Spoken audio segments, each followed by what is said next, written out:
আজ ছিল রবিবার, তো আজকে অফিস ছুটি, তো ভাবলাম বাড়িতেই আজকে কিছু ভালো বানিয়ে মা আর ভাইকে খাওয়ানো যাক। তো ছিল শাহী পোলাও, চিকেন কষা আর ডিমের ডেভিল। তো ডিমের ডেভিলটার রেসিপিটা এখন আমরা দেখাবো।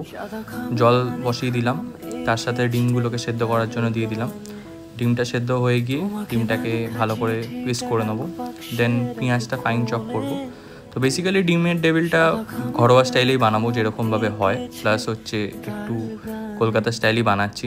তো তার জন্য আলু নিয়ে নিলাম, আলুগুলোকে খোসা ছাড়িয়ে দু টুকরো করে নিলাম। তো তারপরে সেদ্ধ করার জন্য প্রেসারে দিয়ে দিলাম।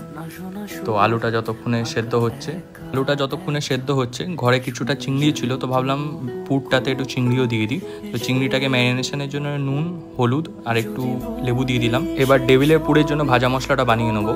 তো ভাজা মশলার জন্য আমরা নিয়ে নিয়েছিলাম হচ্ছে তেজপাতা, গোটা গরম মশলা, জিরে, ধনে আর গোলমরিচ। তারপরে হচ্ছে আদা রসুন বাটা, লঙ্কাটা বেটে নিচ্ছে মা শিলে। মাকে বলেছিলাম হেল্প করতে, কেন মিক্সিটা একটু খারাপ হয়ে গেছিলো, তাই জন্য মাকেই বললাম যে একটু হেল্প করে দাও। তারপরে উপকরণের জন্য তেল দিয়ে দিলাম, পেঁয়াজটা দিয়ে দিলাম, চিংড়িটা দিয়ে ভালো করে এবার ফ্রাই করব। দিয়ে আদা বাটা, রসুন বাটা, লঙ্কা বাটাটা দিয়ে দিচ্ছি, দিয়ে একদম ভালো করে লাল লাল কালার করে নেবো। দিয়ে হলুদ, জিরে গুঁড়ো, ধনে গুঁড়ো, লঙ্কা গুঁড়ো, স্বাদ মতন যেইটুকু লাগবে দিয়ে দেবো।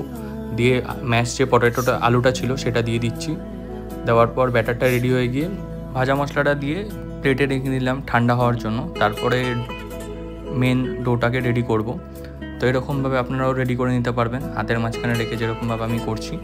তো এখানে বিস্কুটের গুঁড়ো ইউজ করছি, একবার করে বিস্কুটের গুঁড়ো, তার সাথে একবার করে ডিমের যে একবার কাঁচা ডিমের যে গোলাটা বানিয়ে রেখেছিলাম সেটার মধ্যে রেডি করে এরকম সাইজের এক একটা ডেভিল বানিয়ে নেব। দিয়ে আমি কিছুক্ষণ রেখে দিয়েছিলাম, যদিও আপনারা চাইলে একটু রেখে দিতে পারেন। দিয়ে নর্মাল যেরকমভাবে তেল দিয়ে ভাজার জন্য দিয়ে দিলাম। তো ডিপ ফ্রাই করে একটু লাল লাল কালার হয়ে গিয়ে প্লেটিংয়ের জন্য রেডি হয়ে গেল কলকাতা স্টাইল ডিমের ডেভিল।